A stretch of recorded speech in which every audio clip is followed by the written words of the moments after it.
Selamat pagi, salam sejahtera. Isu hangat pagi ini, hantaran tutup pintu, gambaran rasa hati Ismail sebahagian menteri. Berita sepenuhnya.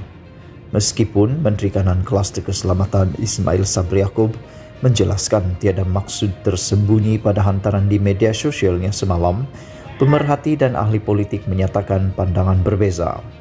Penganalisis politik dari Universiti Teknologi Malaysia Azmi Hassan menyifatkannya sebagai gambaran rasa hati Ismail dan mungkin juga para menteri lain.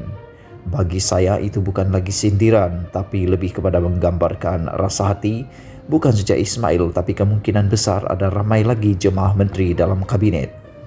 Kita tahu mereka seharusnya menunjukkan kesepakatan dalam membuat dasar dan bertanggungjawab dalam membuatnya. Tapi kemungkinan keadaan dah sampai pada kemuncaknya sehingga kan Menteri Kanan terpaksa membuat hantaran berbentuk sindiran. Dalam budaya Melayu, sindiran ini begitu kuat sekali kerana bagi mereka yang memahaminya, ini menggambarkan sedikit kecelaruan dalam pentadbiran kerajaan, katanya kepada Malaysia Kini.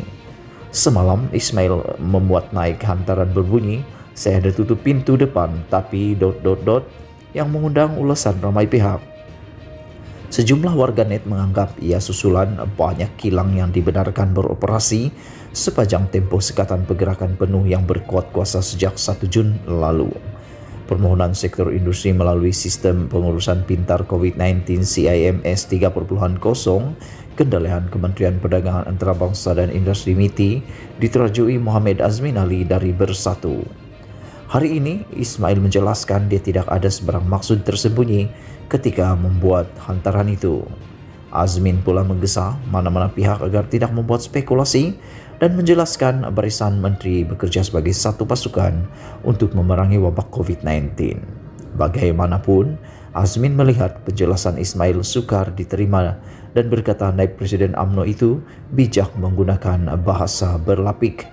Kita lihat ada perbezaan yang ketara terutama sekali dalam dua kelompok, Menteri Bersatu dan Menteri UMNO, katanya menyentuh isu CIMS 3.0. Ia memberi kesan kepada kecekapan kerajaan menangani pandemik, katanya yang mengulas mengenai apa yang dilihat sebagai kesan perbezaan pendapat dalam Kabinet Perikatan Nasional PN. Gambaran kelemahan pentadbiran Muhyiddin. Veteran UMNO Mustafa Yaakob berpandangan hantaran Ismail memberi gambaran kelemahan Perdana Menteri Muhyiddin Yassin yang gagal mengawal tindakan menterinya. Dia mendakwa berlaku kecelaruan dalam peranan menteri berhubung SOP prosedur operasi standard.